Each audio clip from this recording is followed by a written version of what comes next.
네, 여러분들을 주님의 이름으로 환영합니다. 오늘 말씀을 시작하면서 여러분들에게 노래 한 곡을 보여드리려고 합니다. 제목은 시인과 촌장이 부른 가시나무새라는 노래인데요. 이분을 초대할까도 생각했고 제가 불러볼까도 생각했는데 다 안 됐습니다. 그래서 영상으로 잠깐 여러분들에게 노래를 소개하겠습니다. 가사를 생각하시면서 들어보시기 바랍니다.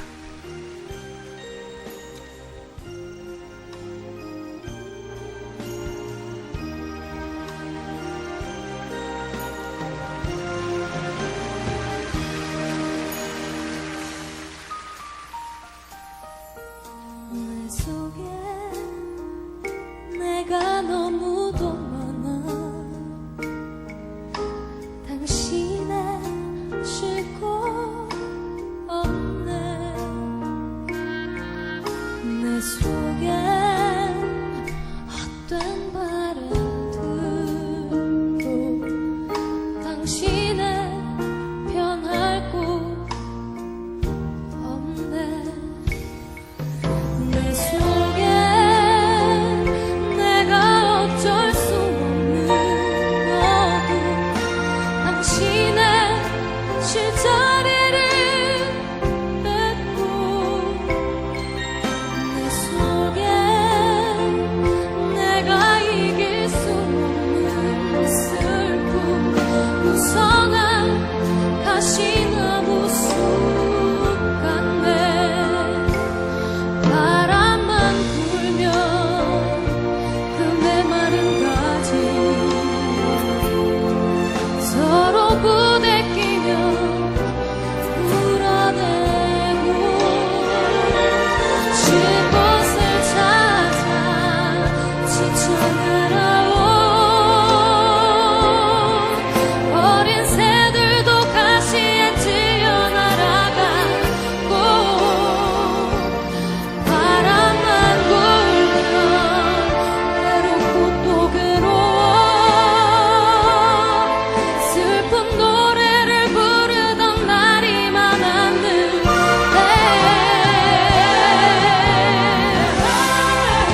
내 속에 내가 어쩔 수 없는 어둠, 당신의 쉴자리를 뺏고.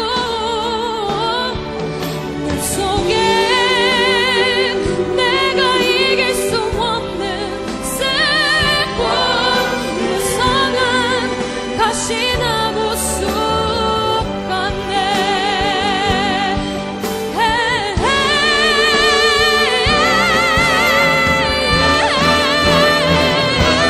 바람만 불면 그 메마른 가지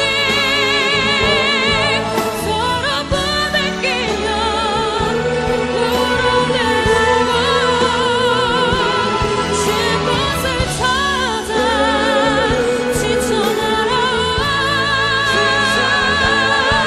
어린 새들도 가시에 찔려 날아가고, 바람만 불면 외롭고 또 외로워 슬픈 노래를 부르던 날이 많았는데. 내 속에 내가 어쩔 수 없는 어둠, 당신의 쉴자리를 뺏고.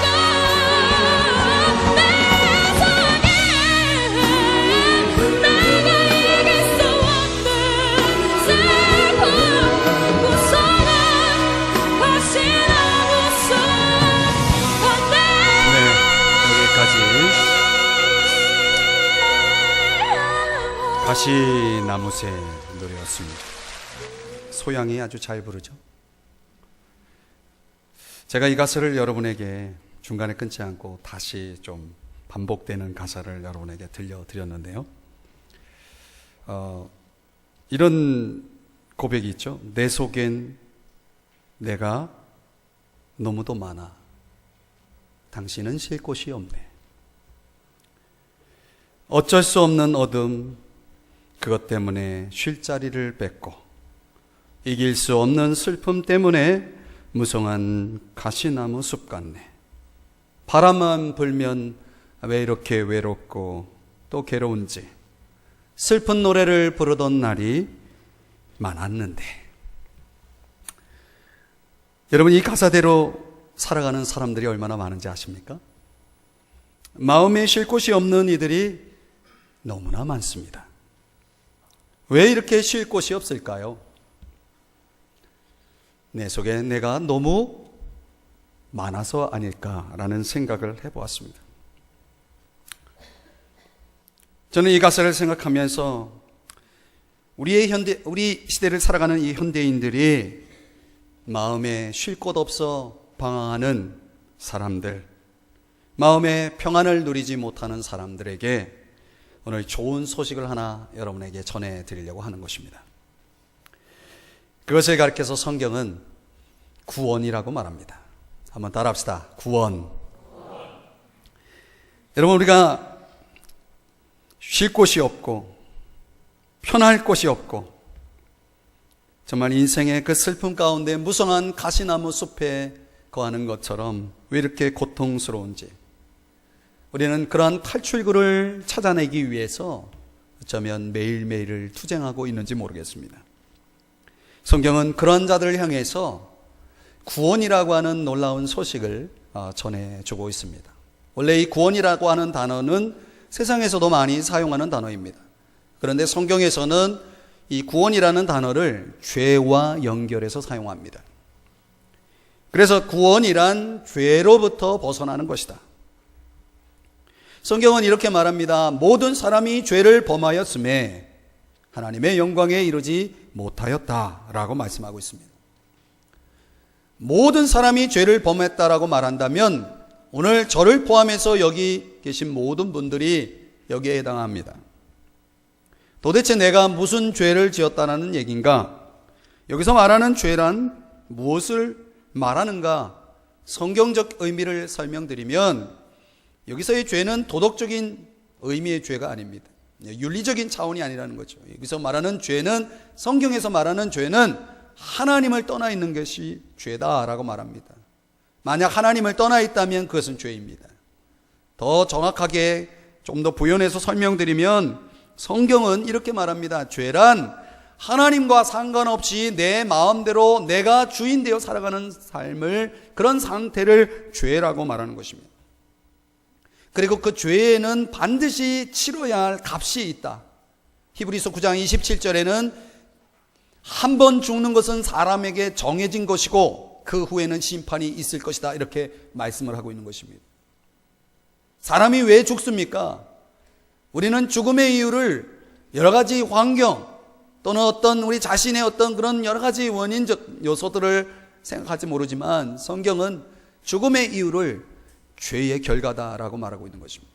이 피할 수 없는 죽음의 문제를 우리는 죄와 연결해 봐야 합니다. 로마서 6장 23절에도 말씀합니다. 죄의 값은 사망이다. 인간이 경험하는 죽음에는 세 가지가 있습니다. 첫 번째는 육체적인 죽음입니다.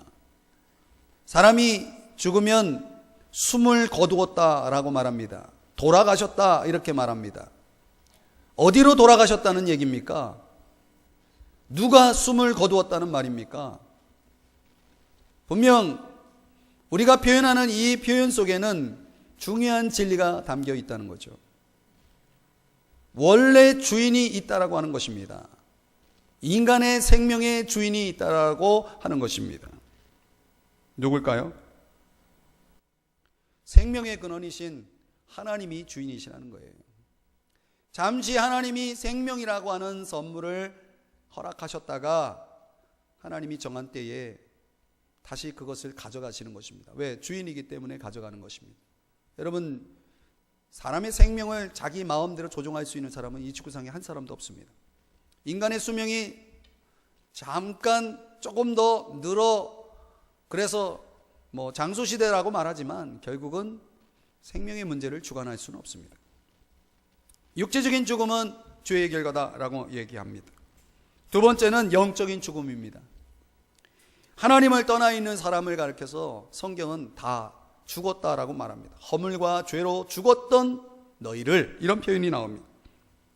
자신이 죽어 있다라고 하는 것을 생각해 보면 내가 이렇게 멀쩡히 살아 있는데 죽었다라는 게 이게 도대체 무슨 얘기냐, 이렇게 생각하시겠죠. 이 죽음의 현상을 드러내는 인간의 삶의 세 가지 특징이 있습니다. 죽음의 현상입니다. 그것은 어느 선이 지나면 그 죽음의 현상을 유지하다가 그걸 통해서 결국 인간은 죽게 되어 있습니다. 첫 번째는 좌절입니다. 인간이 좌절할 때가 언제입니까? 자신의 한계를 느낄 때입니다. 인간은 왜 한계가 있을까요? 그것이 인간입니다. 사람들은 자신의 한계가 없다라고 생각할지 모르지만 어느 순간 그 한계를 느낍니다. 그런데 하나님은 한계가 없습니다. 무한한 능력을 가지신 분이십니다. 그러니까 우리는 그런 두 가지를 놓고 선택하는 거죠. 무한한 능력을, 하나님의 그 능력을 입고 살아갈 것이냐, 아니면 나의 제한된 능력으로 살아갈 것이냐의 문제를 선택하는 것입니다. 사람들은 대부분 하나님의 그 무한한 능력으로 살아가는 것을 포기합니다. 또 혼란에 빠지는 사람들이 있습니다. 자주 혼란에 빠집니다. 사람이 혼란에 빠질 때는 언제입니까? 인생의 방향을 찾지 못할 때입니다. 내가 어디로 가야 할지, 무엇을 해야 할지 도무지 모르겠다라고 생각할 때가 많습니다. 인생의 나침판을 잃어버린 사람들입니다. 하나님은 우리의 인생의 나침판이 되십니다. 하나님을 거부할 때 사람들은 방황하게 되어 있습니다. 혼란에 빠지게 되어 있습니다. 또 이렇게 말하는 사람이 있습니다. 내가 왜 이렇게 공허한지 모르겠어. 사람들은 공허감을 느끼며 살아갑니다. 하나님이 빈자리에, 하나님이 없는 그 빈자리에는 공허라고 하는 것이 이렇게 자리 잡습니다. 사람들은 그 빈자리를 돈으로 채워보고 쾌락으로 채워보고 여러 가지 출세로, 명예로 이것저것을 채워보지만 사실은 돈을 벌어도 출세를 해도 그 공허의 문제가 해결되는 것이 아닙니다. 잘 나가는 사람들, 세상적으로 성공한 사람들의 입에서 나오는 말이, 공통적인 말이 그런 얘기입니다. 내가 이렇게 성공했는데 왜 이렇게 공허할까?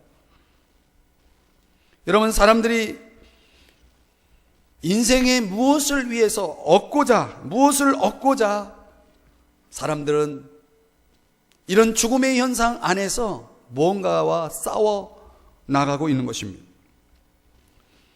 인간이 경험하는 전쟁은, 또 인간이 피할 수 없는 그런 전쟁이라고 하는 것은 그 이유가 이 인간이 가지고 있는 끝없는 욕망에서 나온다는 것입니다.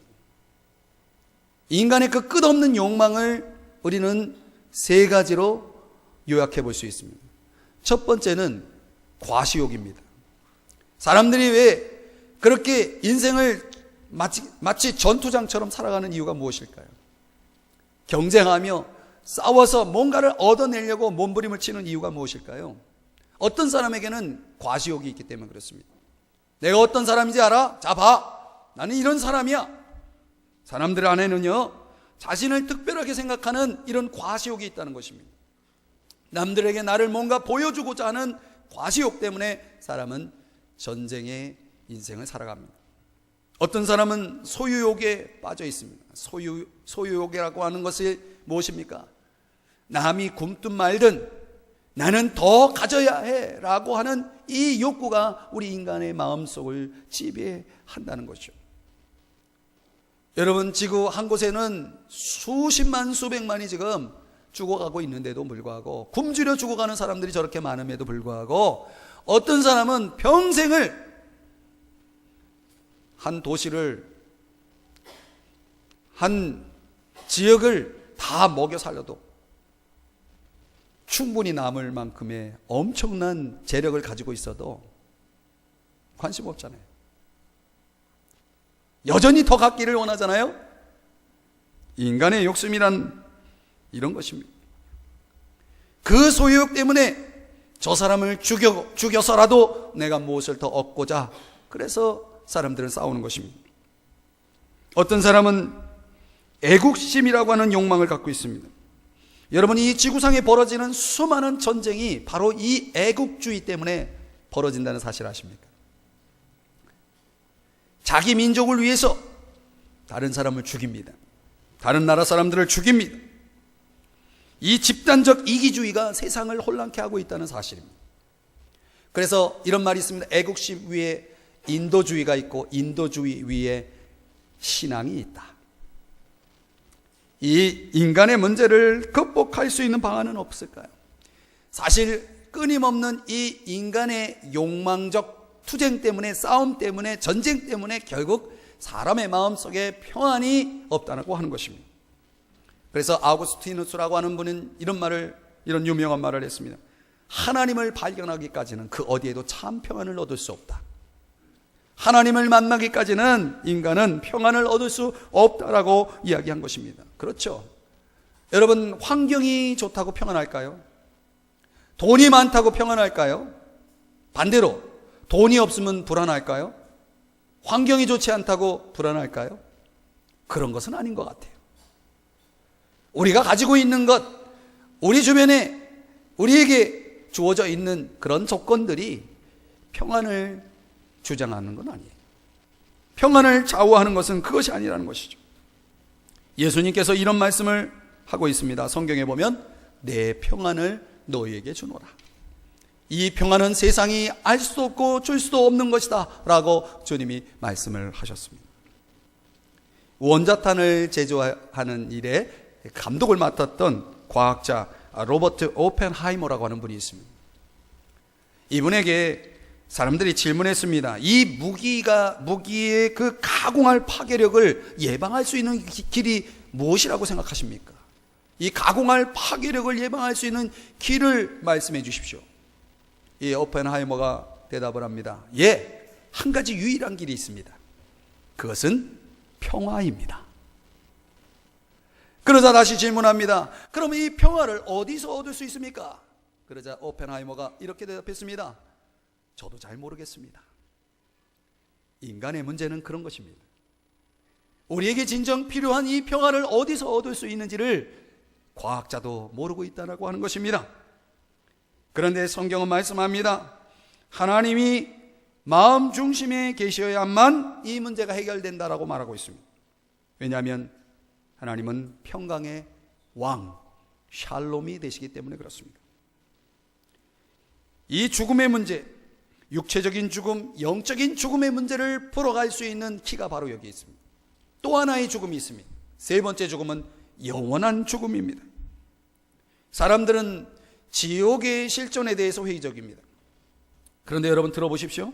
철학자 임마누엘 칸트가 이런 말을 했습니다. 천국과 지옥은 있어야만 한다.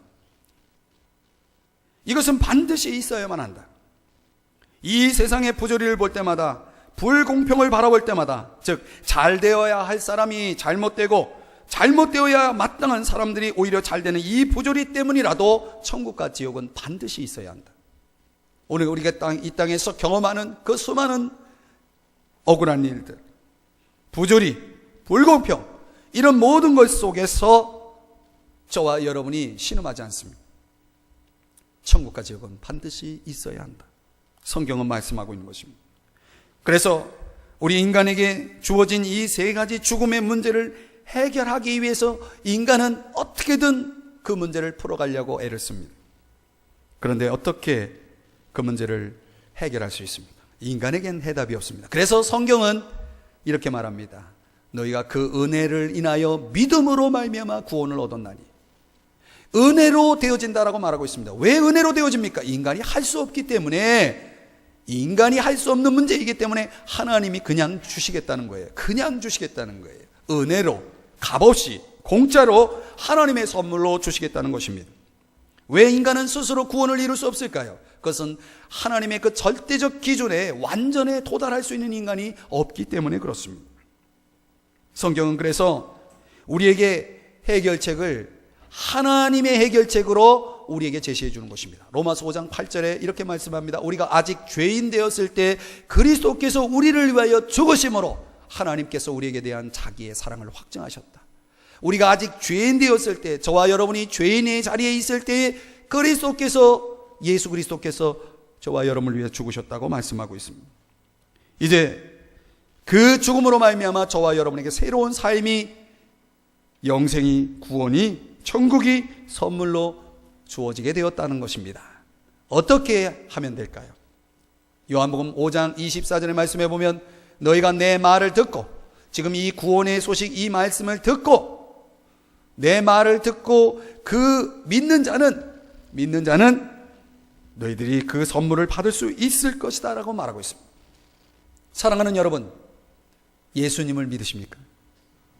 예수님을 믿는다는 것이 도대체 무엇일까요? 성경은 이렇게 쉽게 표현하고 있습니다. 예수님을 믿는다는 것은 예수님을 영접하는 것이다. 내 마음속에 영접하는 것이다. 영접할 뿐만 아니라 저와 여러분의 그 마음속에 모실 그분은 어떤 분으로 영접해야 되냐면 주인으로, 내 인생의 주인으로 모셔야 된다. 그동안 누가 주인이었나요? 내가 주인이었다면 이제 예수님을 내 마음속에 나의 주인으로, 내 생명과 삶의 주인으로 모셔야 한다. 이렇게 말씀하고 있는 것입니다. 한 스승이 말이죠, 제자들에게 이런 질문을 했다고 해요. 세상에는 밤과 낮이 있지, 그런데 그 낮과 밤과 낮을 구분하는 증거가 뭘까? 이렇게 질문하자 제자 중에 한 사람이 이렇게 말했어요. 저기 오는 사람, 남자와 여자를 구분할 수 없다면 밤이고 구분할 수 있다면 낮이겠죠. 또 한 제자가 말합니다. 저기 서 있는 동물이 소인지 말인지 구분할 수 있다면 낮이고 구분할 수 없다면 밤이죠. 스승은 빙그레 웃고 있습니다. 제자들이 질문했어요. 그러면 스승님은 어떻게 생각하십니까? 그러자 이렇게 대답합니다. 나는 그렇게 생각하지 않아. 내 옆에 있는 사람이 원수인지 친구인지 모르면 그때가 밤이야. 이 사람은 분명히 내 친구야 생각되면 그때가 바로 낮이야 라고 말했다고 합니다. 여러분은 어떻게 생각하시나요?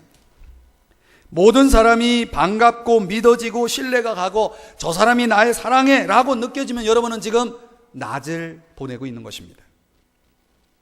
세상 사람 많지만은 다 원수야, 내 마음은 아무도 몰라줘, 이렇게 생각하고 살아가는 사람들은 지금 밤을 보내고 있는 것입니다. 무슨 말이에요? 나와 더불어 살아가는 사람들과의 관계 속에서 내 인생의 낮과 밤이 결정된다는 거죠. 예수를 믿는다는 것은 바로 이런 관계적인 것입니다.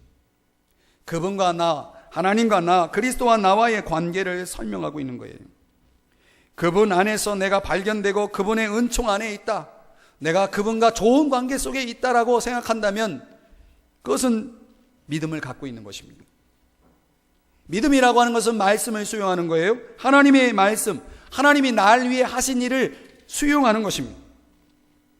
영접하는 것은 그렇게 상대를 믿어주기 때문에 그분을 내 삶 속에 모셔드리는 것입니다. 홀만 헌터라고 하는 분이 그린 유명한 그림 하나가 있는데 세상의 빛이라는 제목의 그림입니다. 여러분 중에 그 그림을 보신 분들이 있을 거예요. 예수님으로 등장하는 그 그림 속 주인공이 등불을 들고 문을 노크를 하고 있는 장면이에요. 그런데 얼마나 오래 닫혀 있었던지 그 문 앞에는 잡초가 무성해요. 그런데 또 특이한 것은 문에 손잡이가 없어요. 왜냐하면 그 문은 안에서만 열어줄 수 있기 때문에 그래요. 예수님은 저와 여러분에게 마치 그러한 모습으로 서 있다는 것입니다. 얼마나 오랫동안 닫혀 있었던지 잡초가 무성해도 여전히 폭력적으로 강압적으로 들어가지 않고 그들이 스스로 문을 열어줄 때까지 인내하면서 등불을 들고 노크하면서 서 있는 것입니다. 어느 날 그들의 마음의 문이 열려서 문을 열어주면 주님은 기꺼이 기쁨으로 들어가 그와 더불어 먹고 그는 나와 더불어 먹으리라, 함께 살겠다라고 말씀하고 있는 것입니다. 데이빗 시몬스라고 하는 분이 쓴 힐링 그레이스라고 하는 책이 있는데 거기에 보면은요, 은혜를 받을 수 없게 하는 3가지 장애물을 소개하고 있는데 참 흥미로운 내용입니다. 은혜를 값없이 주는 은혜를 받지 못하게 만드는 장애물 3가지가 있는데 무엇이냐면 첫째는 자기 의존입니다.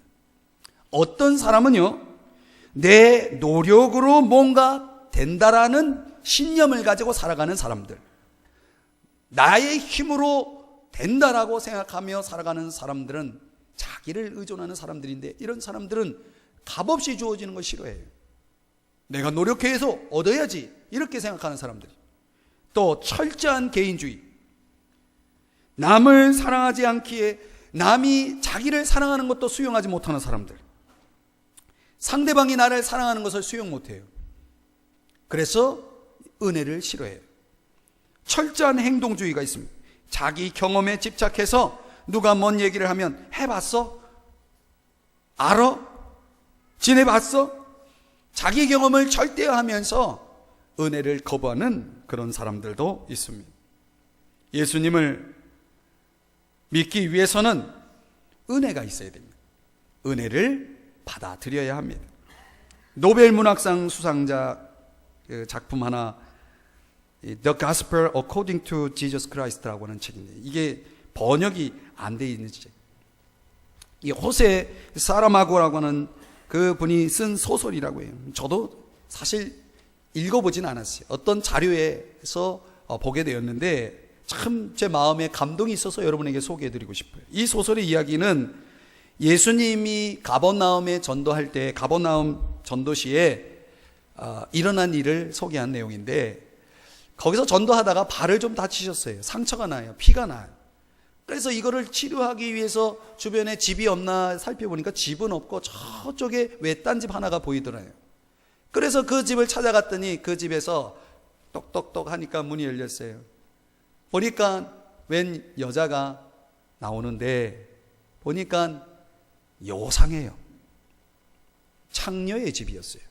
아주 자격을 얻어서 전문직으로 그 일을 하는 집이었어요. 예수님이 방문을 하자 그 여인은 깜짝 놀랍니다. 아니 예수님, 이곳이 어떤 곳인지 아세요? 라고 말합니다. 그 안에 있는 여인이. 그 여인의 이름은 막달라 마리아입니다. 그런데 예수님이 뭐라고 말씀하냐면, 그게 무슨 상관이냐? 이렇게 말합니다. 이게 하이라이트예요, 그 소설에서. 아니, 여기 창녀집, 이 더러운 집을 어떻게 당신이 들어올 수 있습니까? 그게 무슨 상관이냐? 주님이 그 집에 들어가서 상처를 치료하고 그녀와 많은 이야기를 나눕니다. 얼마나 이야기가 많았는지 하룻밤을 묵었습니다. 그리고 예수님은 다시 전도하러 가셨습니다. 일주일이 지났을 때쯤 다시 그 마을을 지나가게 되었습니다. 예수님이 궁금했어요. 과연 그때 만났던 그 여인이 어떻게 살고 있을까? 그래서 그 집을 다시 방문합니다. 똑똑똑. 그 여인이 반갑게 맞이합니다. 그래서 들어가서 이야기를 나누는데, 과연 이 마리아가 그동안 어떻게 지냈을까? 변했을까? 아니면 여전히 그 일을 하고 있을까? 궁금했어요.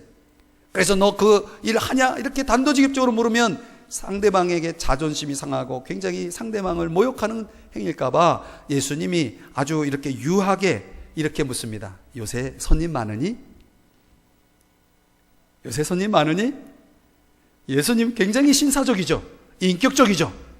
그런데 이 막달라 마리아가 이렇게 얘기합니다. 선생님, 여자는요, 참으로 존경하는 어른 한 번 만나면 다른 사람을 사랑할 수 없대요.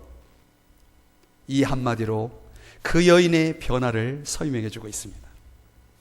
이 소설 속에 그려진 이 아름다운 이야기, 훗날 예수님은 나를 따르라 라고 말씀하신 이 말씀에 의해서 막달라 마리아는 십자가 부활의 현장까지, 아니 그 무덤까지 따라가는 예수님의 진정한 제자가 되었다라는 스토리, 그런 소설을 이야기해 주고 있습니다.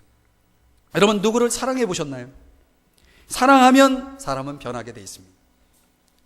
사랑을 만나면, 진정한 사랑을 만나면 사람은 변화되어 있습니다. 변화되게 되어 있습니다.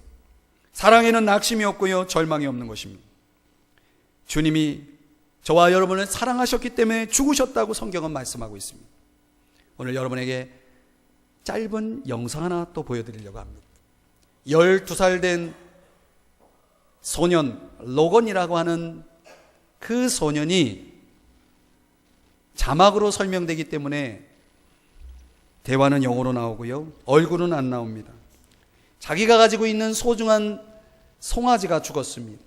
그 송아지를 밭에다 묻고 하나님과 대화를 나누면서 경험한 이야기인데, 여러분에게 다시 한번 영상 하나 보여드리고 말씀을 마무리하겠습니다.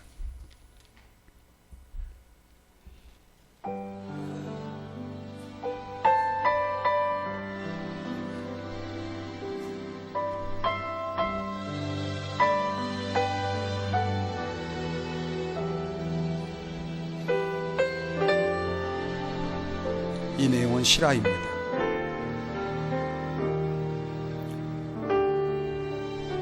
전화 통화 내용이니까 자막을 잘 참고해 보시기 바랍니다. Hey Mike, can I talk to you? You bet, Logan. What's up? I want to tell you something that God just told me. Okay. Last night my dad was roping this calf. And this calf had been born from a really old cow. She didn't have really the greatest milk. She didn't have like the vitamin C and stuff. Okay. Hold on. Mom? So cute. I guess his mom's talking to. I'm talking right now. I'll be up in a second. But sorry about that. But anyway, she broke her back. And 송아지가 죽었다고 this 말합니다. morning I went out and put her down myself. I was talking to God. I was asking God why she was special. And God said, you know, Logan, but my son was special, but he died for a purpose.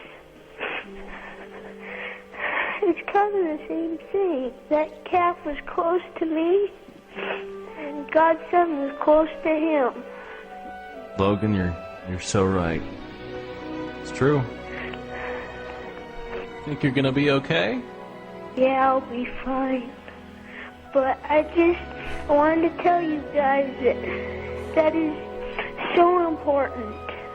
Just remember, when you lose the loved one or a pet, always remember that God gave His Son too. And He understands. He will always understand. He will always just run to Him. Logan, you're wiser than you know, buddy. Oh, sometimes I don't think I'm wise. Trust me, I've done a lot of stupid stuff. But I've learned from it. Yeah, but see, buddy, that's what makes you wise. Somebody that learns from their mistakes. 네, Oh, I just figured I'd better call 여기까지 and share with you 보겠습니다. guys. Love you. Love you too. 나중에 Bye-bye. 인터넷으로 여러분들이 홈페이지 들어와서 들어보시면 좋겠습니다. 제가 이 12살 소년 로건의 이야기를 보면서 참 눈물나게 마음에 감동이 왔습니다. 소중한 송아지를 잃은 로건이 하나님께 물었습니다. 내가 그렇게 소중히 여겼던 송아지를 왜 죽게 하셨나요? 그러자 하나님이 이렇게 말씀하셨죠. 로건아, 나에게도 내가 아들을 아꼈지만 내가 참으로 아꼈던 그 아들을 사람들을 구원하기 위해서 죽어야 했지. 이 한마디에 로건이 위로를 받고 그 송아지의 죽음 앞에서 그는 놀라운 진리를 깨닫게 됩니다. 하나님의 사랑을 말이죠. 저는 이 이야기 속에서 오늘 여러분에게 그 하나님의 사랑을 경험할 수 있는 시간을 드리고자 하는 것입니다. 오늘 우리 인생 속에 많은 아픔이 있고 고난이 있고 고통이 있을 수 있습니다. 오늘 그래서 어쩌면 우리 마음의 평안을 잃어버리고 쉴 곳을 찾아서 헤매고 있는지 모르겠습니다. 사랑하는 여러분, 오늘 여러분의 마음속에 주님을 모셔드리지 않겠습니까? 여러분의 인생의 주인으로 그분을 여러분의 인생의 중심에 모셔드리고 싶지 않으십니까? 오늘 이 시간에 조용히 한번 눈을 감아 주시기 바랍니다. 눈을 감으시고 저의 한마디를 들어주시기 바랍니다. 하나님은 여러분을 너무나 사랑하십니다. 그래서 하나밖에 없는 아들을, 그렇게 아까운, 그렇게 아꼈던 아들을 죽게 하셨습니다. 우리가 이 사랑을 어디서 찾아볼 수 있나요? 이 사랑을 어디서 만날 수 있나요? 사랑하는 여러분, 저는 오늘 여러분에게 간곡히 말씀을 드리고 싶습니다. 여러분 가운데 아직 예수님을 믿지 못하고 예수님을 여러분의 마음속에 모셔드리지 못하고 있는 분이 있다면 제가 오늘 그분을 도와드리고자 합니다. 눈을 감으신 채 이 시간에 이미 예수님을 마음에 모셔드린 분들은 그 예수님께 감사하는 마음으로 저를 따라해 주시고요. 또 여러분 마음속에 그런 예수님을 믿고 신뢰하고 여러분의 구원의 주님으로 받아들이기를 원하시는 분들은 저를 따라서 한마디씩 제가 기도할 때 그 기도를 따라해 주시기를 바랍니다. 기도하겠습니다. 저를 따라해 주시기 바랍니다. 주 예수님, 저는 죄인입니다. 지금까지 하나님을 떠나 내 마음대로 살아왔음을 인정합니다. 저의 죄를 회개하니 용서해 주옵소서. 예수님께서 저의 죄값을 대신하여 십자가에 죽으시고 부활하신 것을 믿습니다. 이 시간 예수님을 저의 마음속에 구원자여 주인으로 모셔드립니다. 저의 남은 인생을 다스려 주옵소서. 이제부터 이 구원의 선물을 감사하며 주님의 뜻대로 살겠습니다. 예수님의 이름으로 기도합니다. 아멘. 제가 다시 한번 기도하겠습니다.